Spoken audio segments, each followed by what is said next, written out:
All right, y'all, welcome back. Welcome back to another episode of hashtag CB99 Talks. This is episode 97. Of course, I'm Combo Breaker 99. All right, y'all, welcome back. Welcome back, WMMA fans, back with another episode. Got a few things I wanted to discuss with y'all tonight. Of course, this ain't going to be a very long episode. Now, I usually say that and it turns out to be a long live stream, but like I said, these episodes here, these podcast episodes, I'm going to start cutting them down to like 30, 40 minutes. And so far, I've been pretty good about it. I've been pretty good. I've been sticking to it, been strict on it. So yeah, I just want to stick to a few topics, kind of give y'all my thoughts, and y'all can just leave your comments in the comment section like usual. So just go ahead and make sure y'all subscribe to Combo Breaker 99 and all the other platforms like I always name: iTunes, Spotify, Stitcher, Google Play, anywhere you listen to your podcast. That's where you can find this show at exclusively as well. But yeah, man, I'm on the road to 1,000. Almost there, getting close to 1,000 on the YouTube channel. So just keep on liking, keep on subscribing, and keep on tuning in if y'all like to talk about WMMA, because that's one of the things I'm good at talking about, right? WMMA. So yeah, man, a few things I want to discuss. Let's see. First off, want to go in a little bit more in depth, just a few afterthoughts of the Nunes Pena rematch, as far as not the fight, but as far as just the aftermath, the outcome. You got a few people calling out Nunes now, the possibilities of a Nunes-Shevchenko rubber match, possibilities of a Pena-Nunes rubber match, what's next for Pena in general, right? And just the overall performance of Nunes and Pena in this fight. Like, did it really up the stock of the bantamweight division? Or is it just the fact that the bantamweight division hasn't seen this much action in a long time? Is that all? Which leads me to my next topic, 125 versus 135. According to Juliana Pena, the best fights were 135. So, I want to kind of give my thoughts on what she had to say about that, as far as Shevchenko moving down the flyweight because she couldn't beat Amanda. So the division was created around her, So I want to just give my thoughts on flyweight versus bantamweight, like which really is the best division right now. So let's talk about that.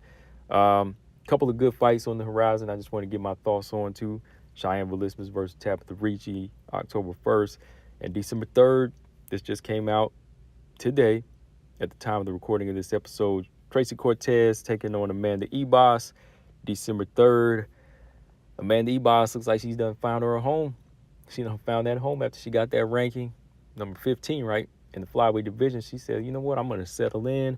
Go ahead and give me Tracy Cortez. I like that. I do like that. I think I like this move, but I'll give y'all my full thoughts on that here in a minute. So yeah, man, let's see. UFC 277 as a whole, pay-per-view turned out to be okay. It wasn't like one of their best. There's been a few better UFC fight night cards over the past few weeks that I think were just all around better matchmaking, better matches, and they just did better matchmaking. Some good finishes. I think it was that Calvin Kattar card with Josh Emmett. That was a good one. But this one definitely has some good matches, of course, like the Nunes Pena fight as a whole. That was just one that we needed to see, and it turned out to be a great fight. It turned out to be a great fight. Marino versus France was a great fight. One fight of the night. What else? As far as WMMA, there wasn't much. So in that manner, I did have to kind of take away from it because all they had was Jocelyn Edwards versus Jin Yoon Kim. They didn't even throw any more flyweights on there. Of course, maybe they didn't have anybody ready to fight, but I'm sure they could have found somebody. They could have thrown somebody in this card, some more bantamweights or something, strawweight fights or something to make it interesting for WMMA fans, right? But yeah, overall, I think the pay-per-view, the main event, did deliver. The co-main event and the main event, they definitely delivered. As I was calling it with y'all in my fight companion Saturday night, I was on the edge of my seat. I was sweating. I was sweating. I was enjoying the fight. So, yeah, I think overall the fight definitely did help WMMA. Nunes Pena did, So, yeah, shout out to both the ladies. But yeah, man, with Nunes back in business with the belt, I know for some people it's rubbing them the wrong way. All the Nunes haters, they thinking, oh, man, once again, we back on a Nunes dominant train. The division's going to be boring again. But I don't think it's her fault. I don't think it's her fault at all. I mean, the division's getting older. You know, it's just the fact we don't have a lot of new blood. You know, Amanda Nunes, she's the one fighter in the division that just continues to get better and develop. Even through a loss, y'all see that she made some great improvements, more improvements than some of these other fighters. That's why she got it back, right? She's just the one I think that's the most hungry. You know, Juliana Pena, she's tough, but when you look at Amanda Nunes versus Irene Aldana, Holly Holm, all of these other ladies, she's just the best fighter. She's just the best fighter in the division, and that's how it works sometimes, right? So I think we're just gonna have to stick around until she retires it. We just gonna have to stick it out until she retires. Now we just gonna have to keep on taking it, right? You got to give her credit. Amanda goes in there, she makes the right improvements. Sometimes she'll be on, sometimes she won't be focused, but hey, she's human. You know, this time around she made up for that last performance with a 5-round domination over Juliana Pena. Do I agree with what Amanda said? Do I really think she meant it when she said she just wanted to go 5 and she didn't want to finish Juliana Pena? Somewhat. Yes and no. I'd probably say 70-30. I'd say 70 she did want to go and 30% she could. You know, she probably couldn't have stopped. I say that because the way she fought, she could have stopped Juliana Pena at any moment, I think. The way she dropped her 5 times in the first 2 rounds, I think she could have clubbed her and got her out of there a few more times, you know, in the second and third round. You know, for real, like she was just catching her clean with so many shots. And at times it was almost like Amanda was smiling and just fighting calm, cool, and relaxed. And she was enjoying the beating. It was like she was just playing with the food like a lion or like a cat, you know. So I think to a certain extent, she was kind of just dragging the fight out and just having some fun in there and just showing Pena and punishing Pena a little bit. Because, you know, Pena went on record say she was a better fighter the first time around. So Amanda said, I got something to prove. You know, I'm going to beat her for 5 rounds. I'm going to dominate her. And I'm going to continue to tease her and give her this many chances to try to submit me or even hurt me. And she can't do it, right? So she beat her on the feet, on the ground, and just kind of carried her throughout the fight. If you ask me, there were some moments where like she was carrying her. Now, with the heart that Juliana possesses, I could see her just not be able to stop her. You know, the chin on Juliana Pena. If you look at her body language too, like even when she got dropped, boom, back up, boom, back up. She's like a zombie. You know, if you don't kill the head or take the head off, it's going to keep on coming. And that's how Juliana Pena is. You know, she's like Arturo Gatti. You know, just keep on banging away and she keeps on getting up unless somebody stops it for her, right? So in that manner, it could have been that because Juliana Pena's always had a big heart. You know, she's never been broken in any of her fights. You got to choke her out.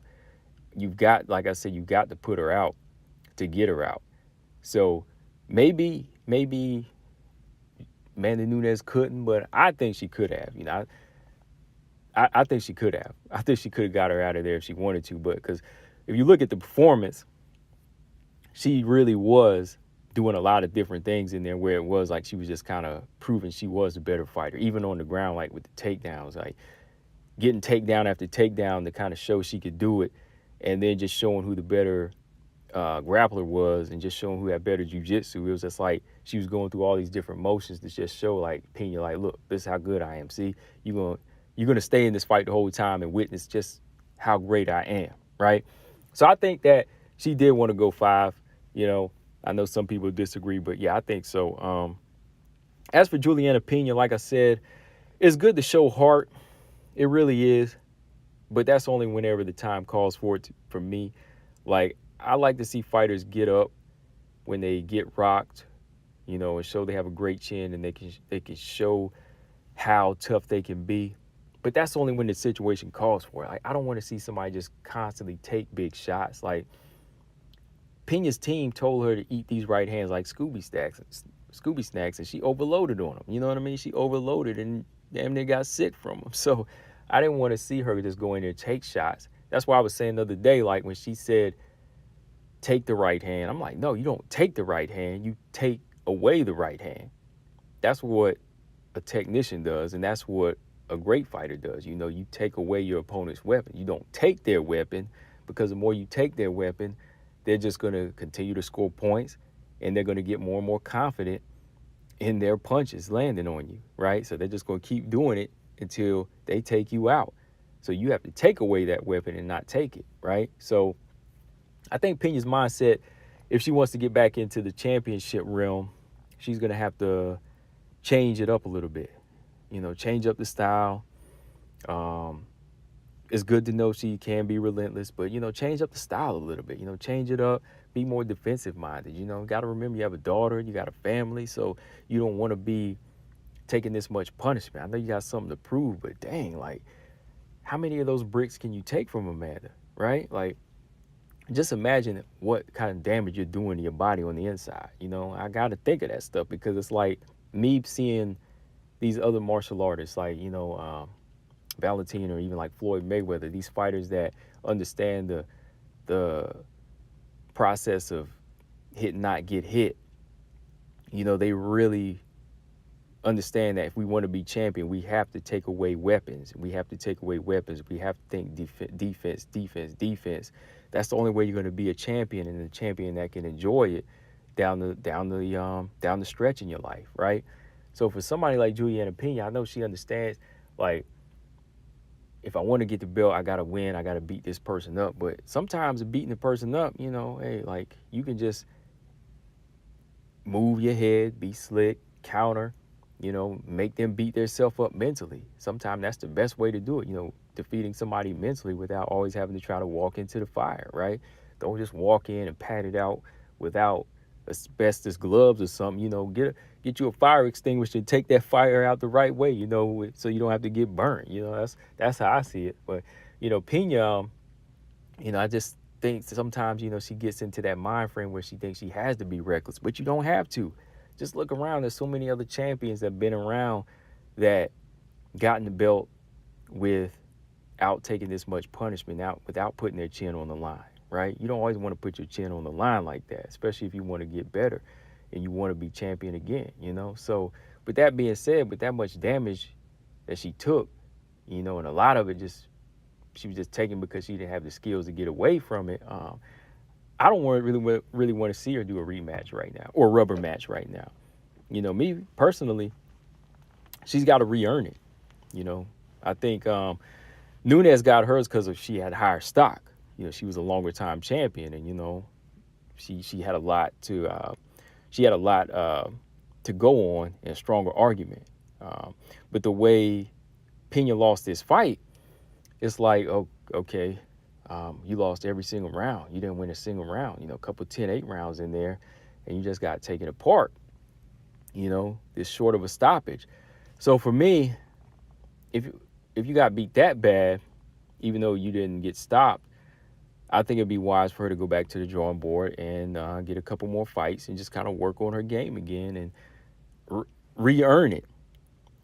Just to make it more interesting. Because right now, after seeing that 5-round beating, I don't think even the fans want to see that. I think the fans will want to see you recapture the fire, go on a win streak this time, versus last time she didn't really go on a win streak, She had lost to GDR, beat Sarah McMahon, then got the title shot, right? Maybe she does something a little bit more interesting and, goes off in the sunset for a while, disappears, then comes back after defeating these other opponents, and, starts talking that trash again. People will want to revisit that third fight. They'll say, oh, yeah, they are 1-1, right? Yeah, and they could redo it now because Juliana Pena is taking heads off. She beat Irene Aldana, Macy Chiasson. Oh, wow, she beat Ketlin Vieira. Dang, like Holly Holm, too. She ready. You know what I mean? So that's just something that I think that she would have to do to re-earn that third fight, to keep the rivalry going. So, yeah, as for Amanda Nunes, it's whatever for her. Sounds like Dana White wants to make Nunes Shevchenko 3 again. Personally, that's a rubber match I don't want to see. I'd rather see Ketlin Vieira get it. Ketlin Vieira, she called for it. She said, let's make this thing happen in Brazil. Ketlin Vieira, I know she doesn't possess too many tools that could upset Amanda, but, she's a big, tall contender. Who knows, right? She's a big, strong fighter. And now's her time, because she's had quite a few hiccups in her career, injuries and so on. So, yeah, man, let's see what we can do with that, right? So, yeah, good bantamweight fight all around. Like I said, it was much needed for the division. And like I was telling some other people the other day, I said, for one reason, this fight here, it really got a lot of people amped up because, we don't see this many great fights at 135. It was a much needed fight for 135. We haven't seen this much action in a minute. Of course, we saw it with the first Pena Nunes fight, but just all around as a whole, we haven't really had great bantamweight fights because, the division is kind of on the downside. And with that being said, I definitely have to say I disagree with what Pena said a while back, or not a while back, but, a few days ago now, before the rematch, at the first press conference. Juliana Pena said that the best fights are 135, and the flyweight division was created just for Valentina because she couldn't beat Amanda, so they created the division around Valentina because she's smaller, right? So yeah, that's the next topic here: 125 versus 135. Like I said, I disagree with it. I mean, let me pull up how she actually said it. Okay, this is what she said last week. She said, for the most part, the featherweight division, which only has 2 people in it, honestly, I really can't name more than 2. It's just girls in the bantamweight division that don't want to cut weight, so they just move up to featherweight. So then they had to create a whole other division at flyweight because Valentina couldn't beat Amanda 2 times. So when they went and cut weight and created the division for her to move down to 125, the real fights, the best fights, are 135. All right. Now, 6 or 7 years ago, I probably would agree with her. I definitely would agree with her back then, whenever Ronda Rousey was around and Holly was, still at her best. And, Sarah McMahon, all these other great fighters that were still in great shape and prime, ready to go.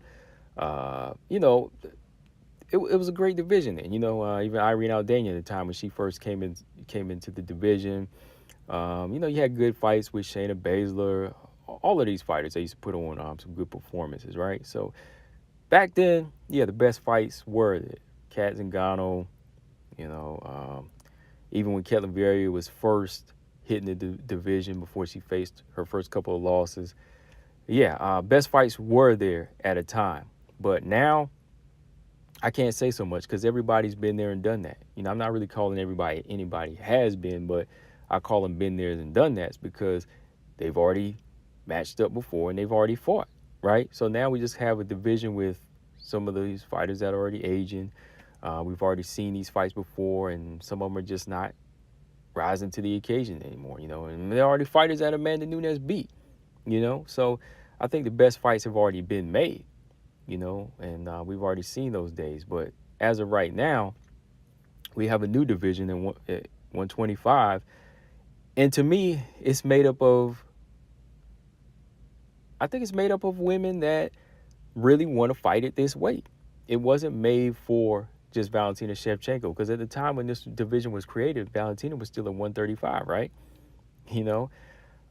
This division was created for some of the women that were too small for bantamweight, that had small frames, and they were going in there with these big bantamweights that they just couldn't handle, even frame wise. Like I feel like the fighters like Caitlin Kagan and Lauren Murphy, they are big for the flyweight division, but they're too small for bantamweight, so they kind of break even here because they don't have like a lot of power and they don't have a lot of strength that matches up with some of the bantamweight. So they kind of found a home here. And then you have the long lean straw weights that have trouble chopping down weight to make 115, right? So they can find their home here at 125. So 125 was made for a reason. That's why this division filled out so fast. That's why I disagree with her on that. Like 125, it wasn't just made for Valentina. It was made for a lot of women that are similar to her build and her size that can't hang with these big women at 135 that sometimes fight at featherweight, right? This is a much needed division. That's why it's filled out. That's why you still had a lot of strawweights moving up. That's why you had Andrade. That's why you had Tatiana trying to make her way here. That's why you had Cynthia Calvillo come here. That's why you had Amanda Ebos come in here, right? Not just Valentina Shevchenko. Hey, that's why Joanna took a crack at it, in which I still want to see her fight at 125, So this division wasn't just made for it. They did a whole tough house to bring in, women in this division. And it wasn't just those women. They were able to bring in more, like Roxanne Modafferi. Roxanne Modafferi fought at bantamweight, as she's found her home at 125 for a while. Jessica I did. So it wasn't just about Valentina. There was just so many other fighters that found 125 easy to make because, again, they have similar builds like her, and they didn't want to, try to take on these big featherweights and bantamweights, right? They wanted a weight that was near them, and they didn't have to kill themselves to make 115 either. That's why this division filled out so fast, unlike featherweight, because I did a live stream once where I counted all the flyweights, and you had like over 30, 15 ranked plus the 15 unranked. So there's a lot of women that want to make this weight, so it's not just Valentina here, and it fills out a good division, so let's be real. Right now, the best fights are being made at 125 because you have a division where you have a lot of experience, and you also have a division that has a lot of hunger. So you have a lot of hunger and a lot of experience here. So you're going to get a lot of good collision courses here. You're going to have the fighters like the Caitlin Chikagins, Alexa Grasso, Andrea Lee, these veterans, Jennifer Maia, versus the new blood like Manon, Tyler, Vivian Araujo, Aaron Blanchfield, Casey O'Neill. So you have a good division that's in transition to be what bantamweight used to be. The same way bantamweight used to be on top, now it's time for the flyweight division, because you know why? Because flyweight is made up of women that want to be in this weight class and can make it, right? So you're going to get a good mix of different styles, much more comfortable fighters fighting. Nobody's going to be too far off in weight. It's not going to be mismatched too much, because even like with bantamweight, sometimes like you had weird mismatches there, like that Bea Malecki fight and Veronica Macedo, stuff like that. You won't really see that down here at flyweight. I know that was probably just a mismatch because they just threw they just threw a late replacement in there, but still it didn't work out right. You really won't see that at flyweight. I think for the most part everybody kind of matches up. Even when Ebos and Chikagin fought, even when Andrade and Chikagin fought, it still matched up because they both made 125 comfortably, and they evened out. They just evened out when it came down to skills and power and so on, right? So yeah, to me, 125 right now is winning. Is winning over 135, because again, 135 just doesn't have a lot of well-seasoned fighters like 125 does. I mean, now you got tough house fighters coming in, Invicta fighters coming in here. Then you have former champions like Manon that are coming in, that they're helping shape up this division. And then, like I said, you have the veterans here as well. And then you had some bantamweights moving down. Then you had strawweights moving down. So, yeah, this is actually the division where you have the best fights to me. I mean, I know every time when we look at the champion, that's a different thing, right? But the champion is here, but the other fighters from 1 to 15, they still make interesting fights, though. And right now, with the level of fighters that are coming into flyweight and that are evolving, like Manones and the Tylers, they will pretty soon make a very they're gonna make a very what's the word I could say? They're gonna make it complicated for Valentina to continue her streak. Let me just put it that way. Eventually you're gonna get more evolved fighters, improved fighters that are gonna make it harder for Valentina to just run through them. So yeah, that's just what it is, man. This division is growing as a whole. So yeah. Let me know what y'all think, guys. But yeah, bantamweight, it's had its day. It's definitely had its day, but it's not today anymore. I'd love to see it come back. Like I said, I'd love to see them sign new blood. They got Chelsea Chandler in the house. Eventually, maybe Tanisha Tennant will get there. But maybe when Julie Avila comes back from maternal leave, we'll start to get somewhere. But as of right now, 125 just has a lot of different looks. Like I said, some fighters are in the process of are growing, but it's getting there. It really is. All right. So, all right. And speaking of Valentina Shevchenko, I mean, we all already seen the tweet, right? We all seen the tweet this past fight night. As soon as the fight was over, Valentina Shevchenko had this to say, right? She said, "Looks like Amanda Nunes decided to fully copy my stand-up game. Great fight, both ladies," right? So, a few people asked me about it again. I talked about it, and yeah, maybe we were taking it a little bit too serious. But when it comes down to it, I think Valentina Shevchenko, she was probably just throwing out a few words to keep her name relevant, keep it in the mix, and try to get at Amanda Nunes. Because, Amanda Nunes, she addressed it. She just kind of laughed at it. She said she's not copying her style. And, this is something that she was working on. And she basically said this ain't something that, she needs to be worried about right now, because, hey, Valentina Shevchenko already has a rival in the flyweight division in Tyler Santos, right? Amanda Nunes just went on and said, hey, I think Tyler Santos beat you. You know what I mean? She said, hey, that's something that she has to be worried about. But when it comes down to styles, look, Southpaw wasn't created by Valentina Shevchenko, right? It wasn't created by her. It's a form of a stance for left-handed fighters. That's basically what it is. And, her saying that she copied her style, no, not at all. I think she was just having a little dig. And even if she was serious, there's no way that Valentina Shevchenko was rubbing off in Amanda Nunes in that fight. I think technically Amanda Nunes, her southpaw style, it was a bit more offensive. It was more so to exploit her right hand. And I think she was much more active with it. And she wasn't as technically as sharp as Valentina Shevchenko with her approach. But it was very precise. It was very precise, and it worked for her. But yeah, the way she was even throwing her right hooks and her left hands, it was much more different. The footwork was different for Amanda Nunes. She wasn't really stationary like Valentina and just, throwing off like those, single accurate shots, just to kind of get the respect of her opponent, single counter shots. Amanda was throwing more combinations with hers, even her right hook. Like at times she would throw a check right hook, but even then sometimes it was more so just a chopping right hand to go around the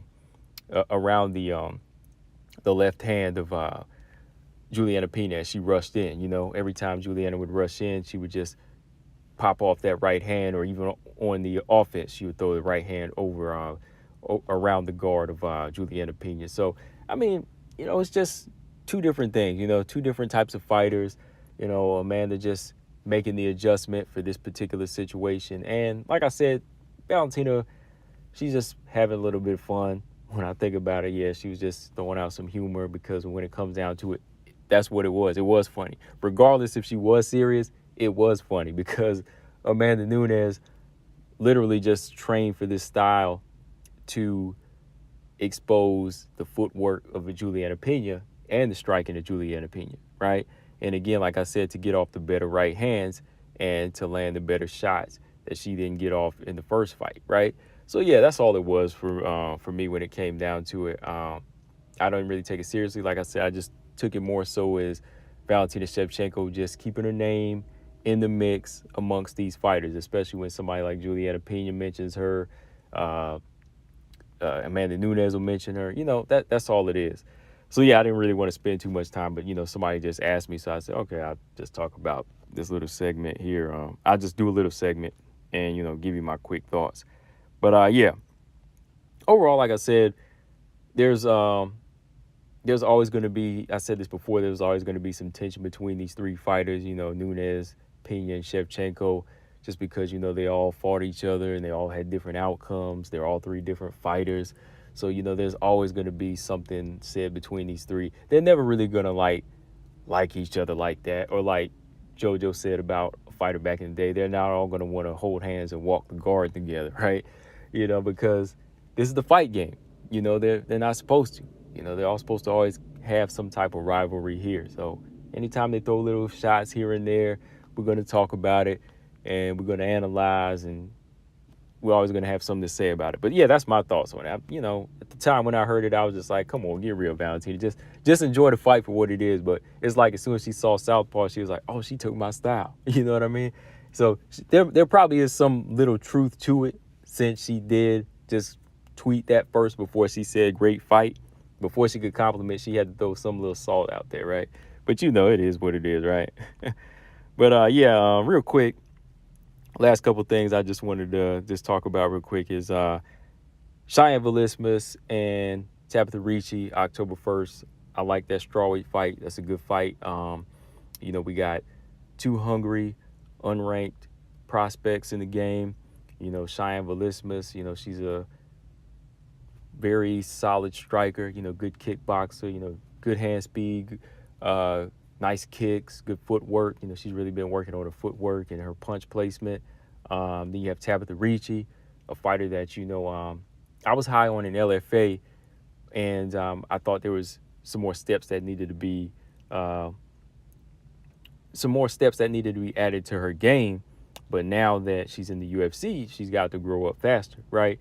So now that she's here, I want to see a little bit more from her. I know she's a black belt in jiu-jitsu. She's a very strong grappler, and she has been working on her striking. She's been working on her pressure and working on that overhand right. So she does have some things going for her. But I think she's going to be in a tough fight with Cheyenne Vlismas. I think Vlismas knows how to keep range. She knows how to throw those combinations off and get out of the way. And her style is going to be kind of somewhat like a smaller Manon here. She's not going to have that power, but she is going to have that footwork, to get off shots and, land that head kick every now and then on Tabitha Ricci. So it's going to be on Tabitha Ricci to close the distance and make this a gritty, ugly fight like Montserrat Ruiz. Montserrat Ruiz, of course, that's what she trains for, to be able to throw her opponents around, just get that headlock and just toss them, So that's what she does. But I don't know if Tabitha Ricci is going to get takedowns the same way. Sometimes, she can spend time on her feet striking. But when she does put that pressure on, she can get you to the ground. And, Cheyenne Vlismas, she can be taken down. She has showed that in that Ruiz fight. So I think this is a 50-50 fight. I can't really pick right now. But it's definitely one to look out for, because I feel like these two fighters, they are part of the future of the strawweight division. You know what I mean? They are going to have to take over, when the Tisha Torres and the Roses and the Michelle Watersons, they all retire, because, these other ladies have been in the division for 8 years now. So their time is going to be up soon. So eventually when they start retiring, these fighters are automatically going to be bumped up by default. They're going to be put in the rankings by default. So they're going to have to grow up fast. They got to grow up fast from here. They got to be ready, because eventually, they will be ranked whether they like it or not, right? But, I think this striker versus grappler matchup is going to be a good one, good match. Early pick, I'm not giving it yet, not sure. So keep that to myself. But, other fight I'm looking forward to, this was just reported yesterday at the time of this recording, December 3rd, Tracy Cortez versus Amanda Ebas. Yeah.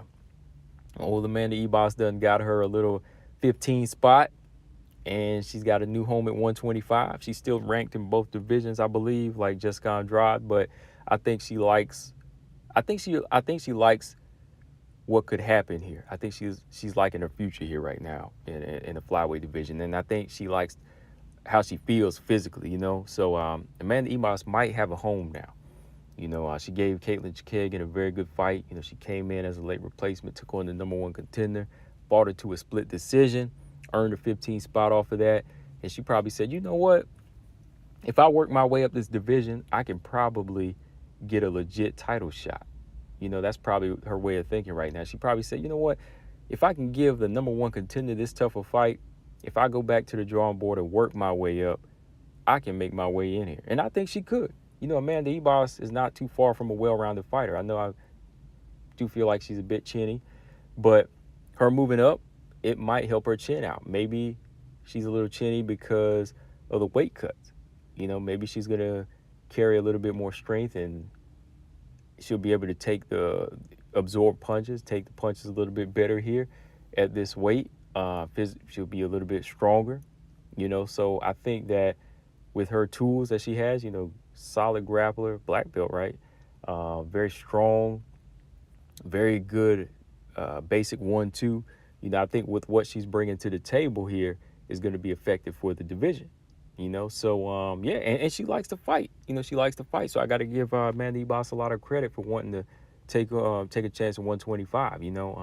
So I think she's gonna fit in well, but she's got to get past this fighter in front of her, Tracy Cortez. Now, Tracy Cortez, I know a lot of people don't see her as an active, spectacular fighter. Outside of the looks, people aren't really seeing her do anything like amazing. But to me, Tracy Cortez, she gets the job done. She gets the job done. She knows how to find ways to win. She knows how to nullify fighters. She has a good resume. Go back and look at her resume. Everybody from Agapova, Blanchfield, Edgar, Justine Keesh. I'm just looking at the resume now. She's beaten a lot of good fighters. She's beat a lot of good fighters on her way up. This before the UFC, right? So she knows how to fight. And Melissa Gatto. Let me go ahead and throw Melissa Gatto's name in there because I picked Melissa Gatto. But yeah, Tracy Cortez, she's got some tools. She knows how to clinch fight, slow fighters down. She can get it to the ground, and she's very good at defending submissions. Just little things like that. And she's scrappy. I think she's a bit scrappy on the feet. She's doesn't have the best striking, but it gets the job done. So Ibas has got her hands full in this fight. And I think that both of these fighters, they are the future of the top 10. I think both of these fighters can get the top 10. And, I want to see them both get there because I think eventually they will be trouble for the top 5. I think Ibas, she's tough, she's scrappy, she showed it against Chikagan. Tracy Cortez, again, she's physically strong. And I think when she settles down and gets her weight right and stays in the flyweight division and really knows that she wants to focus here, she'll start banging names out. She'll start getting the Andrea Lees and Jennifer Myers and so on. And I feel the same way about Amanda Ibas. So, yeah, it's just all about them going in this fight here and making the statement. But, yeah, with Amanda Ibas moving up, I think that's good because with Jessica Ai out and JoJo out, all these fighters, they're going to need some new blood in there that's wanting to fight. Amanda Ibas was like, yo, if I can beat you Kagan and